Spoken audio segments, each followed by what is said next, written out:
Bonjour à toutes et à tous, c'est Antoine, j'espère que vous allez bien. Bienvenue sur ma chaîne YouTube. Aujourd'hui, je suis en compagnie de l'habitué Melvin. Bonjour. Melvin, le salarié Co. Non, vraiment, Melvin qui est maintenant le compère. Hein, Je suis le Pierre Chabrier de Sylvain. Littéralement. Je suis le gear du top et je suis la cinquième roue qui n'existe plus. Je crois que vous avez compris que. Oh la vache, je crois que vous avez compris que Monsieur Melvin est maintenant à toutes les vidéos. Et maintenant, il s'occupe des shorts. Ce monsieur s'occupe des shorts. Merci, Oui. Monsieur Melvin. J'ai mon émission alternative Ouais. dans une seconde réalité. Elle est très bien en plus, elle fait quelques vues donc c'est vachement cool. Et aujourd'hui on se retrouve pour une nouvelle présentation, ce n'est pas un flash daily, nous avons décidé de présenter une Peugeot 208. Alors c'est cette génération là, c'est pas les toutes dernières. Je remercie Alexis qui est une personne que je connais vaguement depuis quelques jours et encore. Et aujourd'hui donc grâce à lui nous présentons cette Peugeot 208. Alors on aurait pu faire un flash daily mais il y a quand même pas mal de choses à dire sur cette voiture puisque c'est littéralement le banger de chez Peugeot. Je crois que ça va être le titre de la vidéo parce que vraiment il y en a eu des milliers et des milliers à vendre. Et putain, il y a une autoroute à côté de nous pour qu'il y ait autant de voitures qui passent, sans déconner. Pourquoi ? Parce qu'on est samedi. Voilà, et samedi, voilà, les gens ils font ça. Et donc cette voiture est donc, ce que je disais, un banger de chez Peugeot. Il s'en est vendu des centaines de milliers. Oui, Melvin, je t'écoute. C'est pas cette voiture, parce qu'il faut pas oublier qu'à chaque fois que Peugeot sort une 208 ou une 206, sur toutes les générations, ça a été un banger absolu. Alors, la 207 a été des bonnes ventes, mais pas absolues. Non, mais du coup, je regroupe 206, 207, Ouais. 208. Enfin, je veux dire, Peugeot, la gamme 200. Genre, c'est la voiture qu'il faut pas qu'il foire. Oui, voilà. Il faut qu'elle soit réussie et vous allez voir, elle est réussie. Ils ont eu un petit coup de mou sur l'ancienne version. Oh, la avant le 207 renouveau était de une la merde. gamme. Je suis désolé Ils pour ont les eu un possesseurs, mais petit coup de mou. Même la 208 était quand même fade quand on voit qu'ils aient sorti La première Clio 4 à côté. oui, ouais, la Clio 4, c'est vrai qu'elle était vachement. Et C'était là, un beau ils banger ont aussi. fait Ils sont arrivés, ils ont fait. Regardez ce qu'on est capable de faire. Ouais, je sais pas. Je pense que le graphiste a posé 4 couilles sur la table. Ah ouais, pas vraiment. deux. On va directement parce que le prix de cette voiture donc, a coûté 16 000 € en occasion. Voilà, elle était à occasion quasiment neuve, hein, 10 000 km. Donc voilà, une voiture quasiment neuve. Et vous allez voir que pour ce prix, je suis désolé, mais elle est belle, elle est super bien. On va en parler. Et d'ailleurs, on va commencer par le design extérieur. Qu'est-ce que ça a bien vieilli? Ouais. Qu'est-ce que ça a bien Oui, vieilli parce cette que, voiture? mine de rien, la pub avec les phares en dents de lion, elle commence à dater quoi. Ouais, et bah pour autant, les feux sont super beaux. On a l'écran, ça rappelle bien Peugeot. Le logo qui est bien disposé avec une calandre qui franchement met vachement en valeur là. La calandre est incroyable. Elle est super belle. Enfin, vraiment, c'est une petite voiture. Elle n'est pas énervée comme la i20 par exemple qu'on avait présentée, qui était vraiment énervée pour le coup. Mais elle est plus. Je trouve qu'elle fait plus haut de gamme, plus statutaire en termes de petite voiture. Enfin, vraiment, c'est vraiment une jolie voiture. Surtout que là, elle est en config, donc en allure. C'est-à-dire, on vous le dit rapidement, l'écran complet en LED, rétro noir et quelques plastiques qui sont en noir brillant. On va faire le tour de toute façon pour vous la présenter. Donc voilà, un avant qui est super simple, efficace, vraiment que j'aime beaucoup, avec ce petit bas de caisse, enfin ce petit bas de bouclier qui est vraiment très sympa. Elle a vraiment un côté, elle nous sourit, tu sais, énervée. Ouais. Donc voilà, c'est vraiment pour moi un banger absolu en termes de look pour le rapport qualité-prix qui est littéralement imbattable. En plus à l'avant, vous voyez, il y a vraiment des petites traces, notamment le capot, vous le voyez très bien là, qui est nervuré, qui est super beau, qui est... En plus, elle est bien proportionnée, tu vois, elle est bien faite comme voiture. Il n'y a rien de trop gros, les blocs sont bien proportionnés, la calandre est superbe. Alors pour moi, c'est ce que je disais, elle manquait un poil de peps quand même. Et la dernière 208 rajoute ce qui manquait. Pour moi, la dernière, avec les 3 crocs, la belle calandre, le gros logo. Pour moi, la dernière 208 rajoute quand même le peps qui manquait. Mais globalement, on reste sur quelque chose qui est franchement très bien fait, surtout pour le prix qu'elle était vendue, hein, puisque celle-là débutait aux alentours de 15 000 €. On est sur un rapport qui était pris franchement très bon pour un entrée de gamme. Alors on va passer sur le côté du coup. Sur le côté on a ces jantes, les jantes qui sont de base, qui sont ma foi très sympas sans être exceptionnelles. Hein. On va pas non plus... C'est simple mais c'est bien, ça brille pas trop. C'est bien, ça salit pas surtout. Ça a l'air de qualité. En fait. Ouais, ça a l'air... Le truc simple c'est que quand tu regardes ça a l'air de qualité, c'est suffisant pour l'image que veut transmettre la voiture. Voilà. Je veux dire quelqu'un qui est vénère et qui veut montrer que c'est le roi de la route, tu vas pas prendre une... Non. Quelqu'un qui est classe et qui sait ce qu'il fait, qui est bien... Il veut juste ça pour aller au travail, puisque c'est le cas du propriétaire. Hein. Il l'a acheté pour un petit daily sympa. Je suis désolé, mais vous pouvez quasiment pas faire mieux. Enfin, elle est vraiment très jolie. Surtout qu'on a beaucoup de lignes, hein, vous le voyez. Donc sur le côté, là, on a des petites lignes pour rehausser la caisse. Sur le côté là, on a vraiment 2 grosses lignes de design qui permettent d'ancrer les poignées qui sont vraiment très belles. D'habitude, les voitures, il n'y a rien. Là, il y a vraiment du travail qui est vraiment beau. Le bas de caisse aussi est bien travaillé, il est bien fait. Ça donne un côté un peu racé à la voiture. Donc là, le pack contient comprend les coques de rétro en noir brillant, ce qui est très sympa. Hein, ça rajoute un look vraiment cool. Bah, vraiment, en fait, à partir du moment où la voiture est blanche, si tu rajoutes pas un contraste, tu te fais relativement chier. Ouais, vraiment. Et là, franchement, c'est top. Moi, je trouve que le côté est vraiment beau. J'aime bien. Bah, après, voilà, pour qu'elle soit vraiment incroyable, juste un petit toit contrasté noir. Tout petit toit contrasté noir. Mais ça, le problème, ce sera disponible que sur la GT Line. Oui, non, c'est plus les mêmes prix. Mais effectivement, oui, en blanc et toit noir, ça doit être excellent. Incroyable. Enfin vraiment, Un petit trou ouvrant. là il manque du coup les inscriptions. Donc il peut y avoir le style, GTA Line, I, etc. Bon, c'est un petit trou, bon c'est pas grave. C'est vrai que ça fait un peu de tâche qui est rien. Bon, c'est pas grave. Une voiture qui est franchement bien travaillée, et y compris à l'arrière. Hein. L'arrière a beaucoup marqué les gens. Qui est pour moi le moins, ce que je préfère le moins sur la voiture, ouais. Parce que je trouve que le bandeau noir est vraiment gros. Donc là, on a le petit Peugeot qui est marqué là, le petit logo. Franchement, elle est hyper bien proportionnée. Encore une fois, c'est réussi. Ah, c'est un bon petit, pardon, je vais dire, c'est un bon petit cul, un bon petit derrière. Enfin non, c'est un joli arrière de voiture. Coupe ça, je t'en supplie. Non, on a une imitation diffuseur, c'est assez marrant. Regardez là, j'avais pas fait gaffe. Genre ils se sont dit, c'est pas tout plat. Ouais, je trouve ça bizarre. L'aérodynamisme. Ouais, c'est pour que notre voiture elle aille vite. Hein. Vous voyez qu'elle a l'option des radars de recul. De toute façon, on va parler vite fait des options après parce qu'il n'y en a pas non plus énormément. Elle est dans un blanc simple, bon, qui fait qu'avec les pièces noires ça passe super bien. Et surtout la pièce que j'adore, mais alors vraiment je la trouve trop belle avec ça, c'est l'aileron noir. Il est trop bien. Franchement, il a rajouté un truc à la bagnole, mais génial. Un petit caractère, en plus il est bien prononcé, en noir brillant, moi je l'adore. Vraiment, je trouve qu'il... C'est vraiment une pièce qui est presque indispensable pour moi, le look de la voiture. Elle est vraiment jolie avec. Le seul truc que je comprends pas, c'est quoi cette espèce de patate énorme. Ouais, par contre, il est énorme le réservoir. En plus, c'est bien usiné dans les plis. Enfin, ouais, voilà, ça devait être bien chaud, ils auraient pu le faire plus petit. Là, on va remarquer que c'est une Peugeot, nous on est la même chose sur 2008 et je viens de m'en rendre compte. Regarde les espacements. Ah oui, et bah, je mets un doigt. Je me suis rendu compte quand j'ai fait les plans de coupe. Non mais c'est chez Peugeot, ça bouge un peu l'aéron arrière. C'est pareil, c'est pas symétrique. Là je mets pas mon doigt. C'est là on voit que c'est pas de l'allemande. Mais ça c'est toutes les Peugeot. C'est pas une qualité allemande. Tu vois, c'est là on voit qu'il y a des économies de fait. Je trouve ça dommage en soi. Ça a de qualité, ça tient. Non, c'est la 3 qu'on a fait où il y avait une galante dans le type. Elle est pas du tout en plastique, elle est vraiment bien rigide. Bon, bah. Sur l'Audi Q5 de mon boss. C'est pareil. Ouais, après, c'est pas le même prix. Oui, le but, c'est de faire des économies. Oui, je sais. Je pense qu'ils ont mis énormément de budget dans le design. Là, regarde, tu vois, les alignements, là, pareil, ils sont pas bons. La voiture est neuve, elle a jamais tapé. Hein. Ça, c'est Peugeot. Voilà, donc ça, c'était le tour extérieur. Moi, je la trouve extrêmement réussie. On peut pas lui enlever. Comparé à la i20, je la trouve un peu supérieure. Elle explose pas la i20, mais. C'est bon. toujours une question de goût et de ce qu'on veut. Moi, je préfère la i20 niveau extérieur uniquement parce que pour moi, celle-là fait beaucoup trop monsieur, madame, tout le monde. Ah bah c'est sûr. C'est vraiment le côté, elles se font énormément dans la voiture. Déjà, on en voit partout. En soi, hein. Bah déjà, la voiture a été tellement vendue, on la voit tellement partout que forcément, oui, c'est voilà. Mais bon, c'est vrai qu'elle est la i20, elle casse vraiment les codes hein, pour le coup. On n'a pas parlé des freins qui sont pas très gros, mais de toute façon, il n'y a pas grand-chose à freiner. Hein. La voiture est assez légère. Et surtout à l'arrière, on a des freins à tambour. Alors ça, par contre, genre vraiment, on s'en est rendu compte là en arrivant. Ça se voit que c'est pas allemand. Bon, on va rentrer à l'intérieur. Pour l'intérieur, on va déjà faire vite fait les places arrière comme ça elles seront faites. C'est vrai qu'on les voit jamais, mais là, là c'est important. Bah, les petites surpiqûres orange, c'est sympa. Les petits dossiers sont assez particuliers, c'est sympa. Il y a de la place. Vous voyez, il y a de quoi mettre un SDF à peu près. Avec des petits rangements là, c'est toujours pratique. Tout ça, c'est en option. Hein.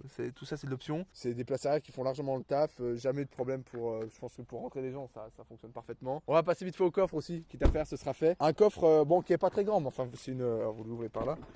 J'ai failli me foirer hein, pour faire ça. Hein. On n'oublie pas que je foire tout le temps tout. Un cadavre, ça rentre difficilement. Faut pas que ce soit un cadavre obèse. Antoine ne rentre pas. Non. Et là, je peux pas. Bon, surtout, j'ai pas envie de salir le coffre, mais là, je peux pas. Je crois que c'est le plus petit coffre qu'on a fait. Bah ouais, peut-être bien. Après, c'est une petite voiture. Non, mais honnêtement, t'as de quoi foutre 2 valises sans problème. Si, t'as un double fond. C'est quoi? C'est pas une roue de secours? Si, c'est une roue de secours. Ah, ça c'est pas mal parce ça, que maintenant c'est toujours des vieux kits anti-crevaison. Ouais. Attends, est-ce qu'elle a la jante? Non. Non, mais ça aurait pu parce que c'est en option d'avoir la roue. Oui, ça avec coûte 400 ou 500 balles, je crois. Bah, le prix d'une jante, c'est 200 balles. À peu près, ouais. Non, mais c'est pour ça. Bon, au moins elle a une jante. C'est déjà ça. C'est pas une roue galette ou alors un kit anti-crevaison, c'est encore pire. Bon, alors du coup, on va passer à l'intérieur. Parce qu'alors, à l'intérieur, là, Peugeot, ils ont fait péter champagne. Sachant que, donc, vous savez que c'est la génération de la 2008, etc. C'était vraiment le renouveau de chez Peugeot. Ou alors la 508 est sortie avant. Je sais plus si la 508 est sortie avant, mais enfin, elle fait partie des toutes premières. Et alors là, ils se sont cassés le cul, mais alors, vraiment, c'est génial. Regardez-moi si c'est pas mal. Alors déjà, les portes, elles sont super belles. Alors ça, c'est les mêmes que 2008. Hein. Je m'y suis pris un nombre de fois dans le genou. C'était déjà arrivé? Non, pas encore. Moi, 2 fois. Toi, non, je suis con, c'est ça. Ou ça, je sais. Oui, c'est celui-là que je me suis pris. Ça fait super mal. Mais sinon, en vrai, c'est bien fini. Un petit peu de tissu, un petit peu de faux carbone, les petites stries orange. Là. Enfin, vraiment, c'est super simple, c'est hyper efficace.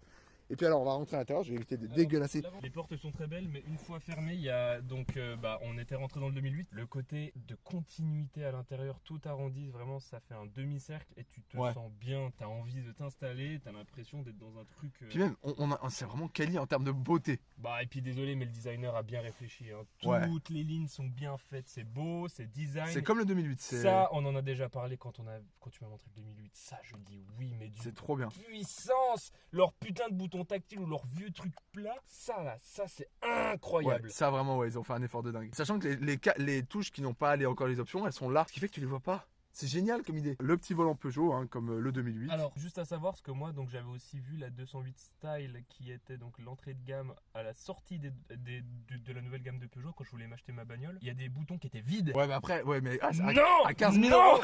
À 15 000 euros, mais non, je refuse. Est-ce qu'il y a des boutons vides dans mon AX? Bah non, il n'y a pas de boutons. Oui, mais il n'y a rien. Il n'y a rien sur ton AX, Melvin. Il n'y a rien.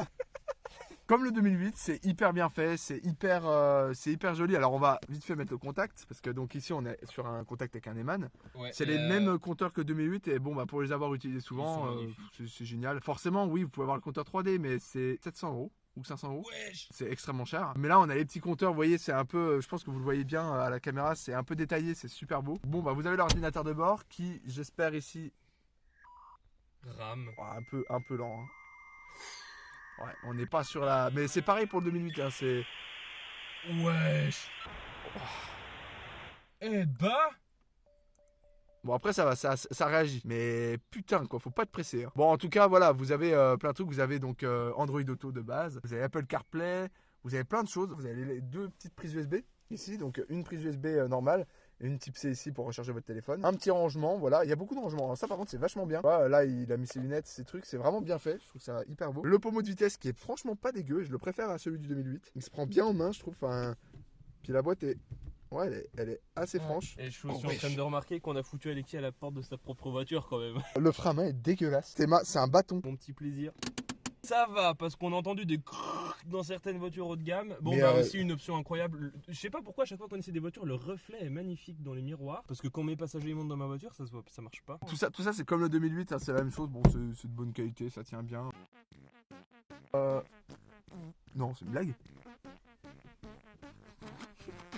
On a pré-shot une maladie. Dans 10 ans, elles auront tout le ciel de toit qui se décolle. Là, vous allez perdre le ciel de toit. Hein. Non, mais par contre, je force pas. Et si je force, ça craque. Je vais pas forcer, c'est pas grave. Non, mais en fait, ce qui me fait rire, c'est que tu sais, c'est très beau, mais faut pas chercher. C'est là où on voit les économies. Voilà. Ça m'a quand même surpris. Ouais, non, là, en fait, là, tout est bien. Je sens avec mon doigt que ici, il y a déjà un plus gros trou qu'ailleurs. Ouais. Genre qui est en train d'onduler. Donc, à mon avis, je vérifierai dans 2008. Dans 5-10 ans, quand elles seront d'occasion, ça va être un vrai problème. Bon, bah, à voir. Sinon, le système sono, c'est pas le même que 2008. Il est un peu moins bien, mais enfin, il fait très bien l'affaire. La boîte à gants, c'est, je pense, la même que 2008. Fais voir un peu avec le petit Astérix. Astérix, c'est là. Elle est profonde par contre. Oh, ça va faire mal, ça va créer la bagarre. Tu l'as la musique ou pas? J'ai le Astérix est là, c'est tout. Ah ouais, putain. Ouais, attends. Ah mais je me fais chier dessus moi. T'as pas grandi avec. Oui, mais je suis pas un cinéphile. Justement, c'est cet homme-là qui m'a initié à tous ces trucs-là. C'est Plastique Bertrand. La base. C'est là. Tu l'as pas? Incroyable. Allez, je mets un j'aime. Bon, il y a tout ce qu'il faut hein, concrètement. Vous avez le maintien en ligne droite sur celle-là. Vous avez le réglage des feux qui est ici. Ici, tous les boutons qui sont vides, mais c'est pour les autres Peugeot. Et les Komodo, toi qui es parano des Komodo. Désolé, mais ils sont moins beaux que sur la Modus. Non, mais mec, attends, là, écoute. Je parle pas du bruit, je parle de toujours ce vieux design. Ça, on est d'accord, tu l'utilises jamais. C'est de la merde. Ça fonctionne jamais. On va parler vite fait de la consommation. Hein. T'as le plein et donc t'as 760 km d'autonomie. 5 litres de consommation, sachant que le propriétaire a beaucoup de pentes, donc il consomme un peu plus que ce qu'il devrait faire. Et c'est des sacrées pentes qu'il a. On pense qu'en route normale, on doit descendre au moins à 4 litres 8. Vous avez franchement une consommation qui est franchement raisonnable, il n'y a rien à dire. C'est une super voiture, il n'y a pas à dire. Mais on va parler du sujet qui fâche. Et vous allez entendre le bruit. On va aller voir le moteur. Parce que ça, le moteur, il va faire cracher de l'encre encore dans les mots. Le PureTech. Tiens, on va essayer de... Je vais y arriver un jour. Oui. Oh, mais j'y arrive de mieux en mieux. Voici la bête. Le 1 litre de PureTech de 75 chevaux. Et 148 Et c'est quoi ça? C'est quoi ça? Ça, c'est des PureTech. Il a touché mes pectoraux. Part en exil, loin. J'ai peu dormi et je travaille beaucoup. On travaille beaucoup. Monsieur est chef cuisinier et genre il travaille. Je suis directeur adjoint. Monsieur est directeur adjoint. Oh la vache. Ça va? En fait, j'ai rigolé de ma blague et je me suis mis le doigt dans l'œil. Bon voilà, le 1 litre de PureTech, qui pour certains est un enfer, ce qui est... Quand il fonctionne bien. Fait genre, c'est pleure parce que c'est un moteur de merde. Voilà, donc bon, je l'ai déjà présenté sur la vidéo du 2008, hein, vous l'avez vu. Bon, c'est un moteur qui a mauvaise réputation, mais bon. Mais en 75 chevaux, bon, pour quelqu'un qui fait que de la ville, il suffit largement, il consomme pas beaucoup. En termes de fiabilité, c'est pas dingue, mais bon, c'est comme ça. L'entretien est globalement un peu chiant, puisqu'il y a la courroie immergée dans l'huile. Enfin bref, vous connaissez tout le délire de chez Peugeot. Moi, je connais pas le délire de chez Peugeot. Explique-nous, Antoine. Le PureTech a une courroie immergée dans l'huile, ce qui fait qu'elle se dégrade et qu'elle bouge tous les circuits d'huile et elle fait du coup une mort instantanée du moteur. Oh l'œil! Oh l'œil! Oh, un moteur. Qui permet de faire rouler une voiture? Ouais. Enfin, non mais vraiment, Je suis trop fort. Surtout, t'as dit le point positif quoi, il fait rouler la voiture. Il n'y a pas de chevaux, ça rame. Alors du coup, en termes d'assurance, je pense qu'il t'assassine pas. Là, je suis à 119. Sachant que donc c'est ta première voiture et qu'elle est neuve quasiment. Donc forcément, ça aide pas. 119, c'est logique parce que moi, ma ID sans tout risque pour ma deuxième année de permis, c'était 100. Une Clio 3, ça va faire mal, ça va cogner la bagarre. Et dans la tête, c'est mort. On va écouter le bruit, on va Oh lui oui, donner un quelques coups de démarrage. gaz. Un démarrage, attention. Ouah, ça a failli... voilà. On va écouter cette merveille, écoutez ce V8.